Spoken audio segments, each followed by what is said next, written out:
mbaho ikaze. None tariki 2 z'ukwezi kwa 11 2022 nibwo Ishimwe Kagame Dieudonné wamenyekanye nka Prince Kid yarekuwe ahanaguweho ibyaha yaregwaga bifitanye isano no kuba ngo yarakoreraga ihohoterwa abakobwa bitabiriye Miss Rwanda mu bihe binyuranye. Hari tariki 13 z'ukwa 5 2022 ubwo urwego rw'ubushinjacyaha RIB rwataga muri yombi Ishimwe Dieudonné wamenyekanye nka Prince Kid wanamamaye gato mu muziki ariko akaza kuba ikimenya bose kubera irushanwa rya Miss Rwanda, irushanwa ry'ubwiza. Prince Kid akaba umuyobozi wa Rwanda Inspiration Backup company yari ifite mu nshingano gutegura Miss Rwanda.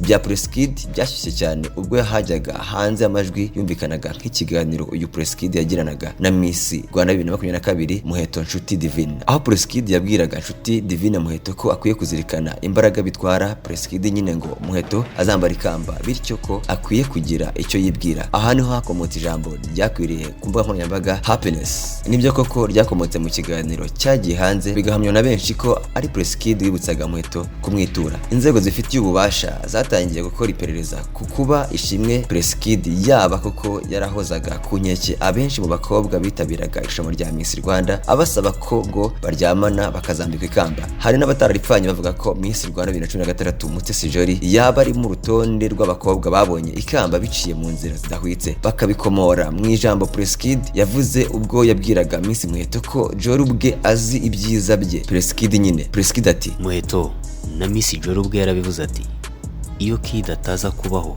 sinari kuba ndi uwo ndiwe. Prince Kid abwira Muheto ibyo tuvuze haruguru ahanini nibyo byatangije igisa n'inkubiri y'umurindi mu bitangazamakuru no ku mbuga nkoranyambaga, binatuma inzego z'ubugenzacyaha zinjira muri icyo kibazo, binaviramo Ishimwe Prince Kid gutabwa muri yombi ku wa 16 z'ukwa 5 2022 nk'uko twabikubwiye haruguru. Je nitwa Sharomi Official. Nyuma yo kuburana mu bihe binyuranye ku byaha yashinjwaga, Ishimwe Dieudonné Kagame Prince Kid washinjwaga guhoza ku nkeke no guhatira abakobwa bitabiriye Miss Rwanda gukora imibonano mpuzabitsina yaje gukatirwa n'urukiko rwa Nyarugenge imyaka 16 amanurwa mageragere. Icyakora mwiburana rye Prince Kid nyine yaburanaga ahakana ibyaha yaregwaga avuga ko nta bimenyetso simusiga ubushinjacyaha bufite, ko ndetse ko ibyo aregwa ari ibinyoma, binatuma ahita ajuririra umwanzuro w'urukiko rwafashe w'igihano kingana n'imyaka 16.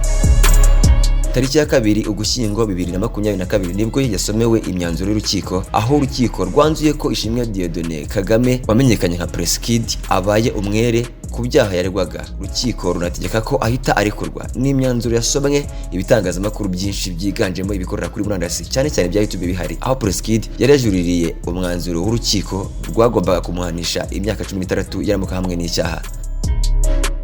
Kugirwa umwere kwa Kid ni inkuru yasamiwe hejuru na Miss Rwanda 2017 Iradukunda Elisa, wanagarutsweho cyane mu nkuru nyamukuru z'ibyaranze izi saga za Prince Kid. Bamwe ntibanatinyaga kuvuga ko Kid na Elisa bakundana, Kongo n'ababyeyi ba Elisa bazi urwo akunda Prince Kid. Ibyo kumwihebera biza gufata indi ntera, ndavuga Elisa yimariramo Kid ubwo habonekaga impapuro zanatumye Miss Elisa atabwa muri yombi n'urwego rukuru rw'ubugenzacyaha RIB ruvuga ko mu rubanza rwa Prince Kid Elisa ari kwica iperereza. Miss Elisa yamaze hafi ibyumweru 2 acumbikiwe kuri sitasiyo ya RIB i Remera, ibyo benshi bagiranije no kwitangira umukunzi. Aza no kuburana kwifungwa n'ifungurwa ry'agateganyo ariko birangira baye umwere. Kuri wa 5 tariki ya 2 z'ukwa 11 2022 ku marembo ya gereza ya Mageragere mu modoka nziza izwi nka Vewiti, Prince Kid yasohotse, ari nako anategerejwe na benshi barimo n'umufana wa Rayon Sport uzwi nka Rwarutabura, aho yari yaserukanye umwambaro w'ikipe y'igihugu y'umupira w'amaguru Amavubi, ari nako Vuvuzera yayikomaga kamu yishimira ko